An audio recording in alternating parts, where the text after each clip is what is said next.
Quel bel ami, c'est Moriba. On est parti pour un nouveau trade vidéo sur Matthew Williams. C'est parti. Je vais diviser ce contenu en 3 parties pour que ce soit plus court et plus incisif. Chaque vidéo aura son sujet. La première partie, ça sera sur Lady Gaga et Kanye West. La deuxième sera sur Bintril. Et la troisième, ça sera sur Alix et son parcours jusqu'à Givenchy. Bref, Matthew suit son parcours depuis plus d'une décennie et sa nomination chez Givenchy le 15 juin, ça m'a donné envie de faire ce format-là aujourd'hui. Concernant son parcours scolaire, Matthew il arrête à la fac et il se dit j'ai mon strap qui fait sa marque de vêtements, donc je vais l'aider, et surtout il va rider dans les soirées. Et c'est dans les clubs qu'il va se faire pas mal de contacts, notamment son ex-femme Jennifer qu'il rencontre à LA, ou même par la suite je vous dirais Lady Gaga. Déjà, petite anecdote, Matthew il a essayé d'intégrer la Parsons School à New York. C'est une école connue de mode qui fait partie des écoles les plus importantes à travers le monde, et ça c'est pour donner une force à tous ceux qui sont pas pris dans telle ou telle école ou dans tel job. Ça montre qu'en gros, même si t'es pas pris dans une école, avec le charbon tu peux arriver à faire des grandes choses. Peu de temps après, il commence à bosser dans la production à LA, et c'est là qu'il comprend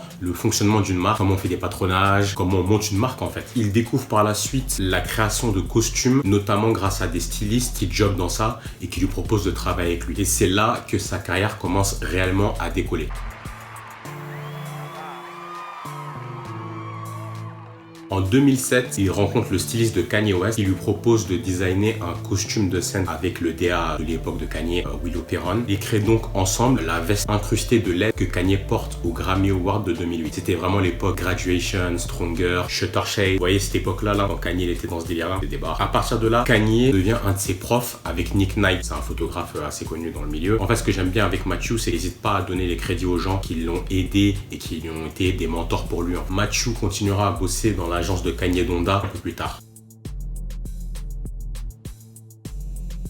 Alors, Lady Gaga, il la rencontre en 2008 dans un restaurant de sushi à LA pendant qu'il bossait encore avec Kanye. Elle découvre qu'il bosse sur des costumes et des designs, des scénographies, etc. Elle lui propose de bosser avec lui et de lui faire ses costumes à elle. Pour un showcase d'ailleurs, un de ses premiers showcases. Petite anecdote encore, les hardcore fans de Lady Gaga appelaient Matthew Dada. Selon les rumeurs, ils sont carrément sortis ensemble. À cette époque-là, il est DA de la House of Gaga, donc c'est le collectif qui entoure Lady Gaga, le collectif créatif. En tout cas, c'est à lui qu'on doit les meilleurs costumes de Lady Gaga quand elle a percé, quand elle a vraiment pété en tant que pop star internationale. En fait, il avait gagné de l'XP en bossant avec Willow Perron et Kanye West sur tout ce qui était scénographie et costumes, et c'est ce qu'il a pu appliquer avec Lady Gaga directement. À ce moment-là, il bossait avec les deux, Kanye et Lady Gaga, pendant 9 mois, mais une fois que Lady Gaga elle a scoré son hit Just Dance, c'est là qu'elle lui a proposé de venir à temps plein chez elle, et c'est ce qu'il a fait, il y est parti. C'est là qu'intervient l'intelligence émotionnelle, parce que Matthew, en gros, il bossait avec Kanye, mais il était en mode directeur artistique junior, alors qu'avec Lady Gaga, il commençait du début, elle commençait à monter de plus en plus. Lui, c'est comme s'il montait avec elle, donc il avait beaucoup plus de responsabilités, sa direction artistique a été beaucoup plus personnelle, et il pouvait mettre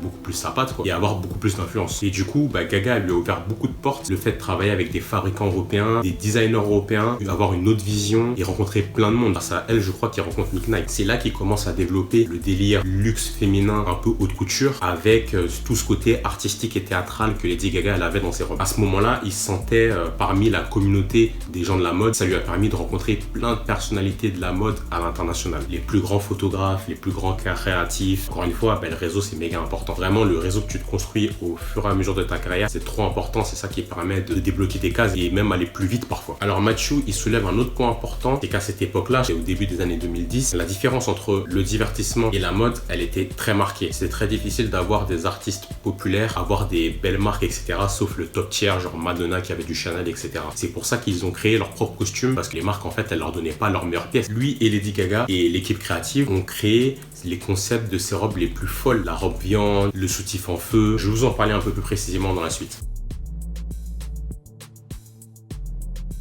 Je voulais finir cette vidéo avec le processus de création entre Matthew Williams et Lady Gaga. Comment ça se passe, etc. Matthew, il supervise le processus créatif et la relation avec les ateliers, les usines, etc.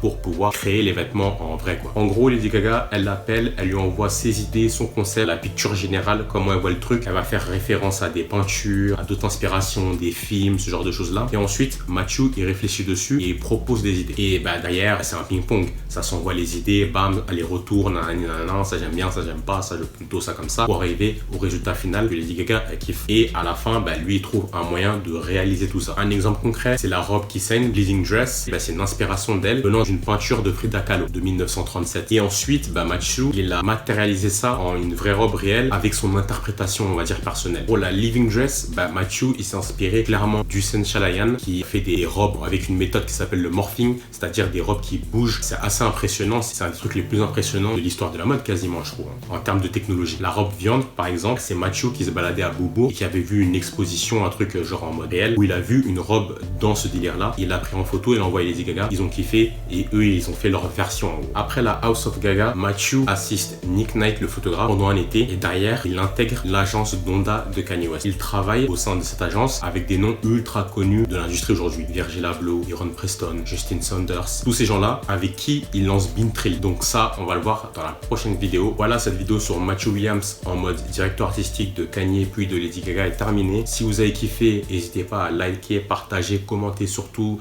donnez-moi votre avis là-dessus et on se retrouve pour une prochaine vidéo. À toutes.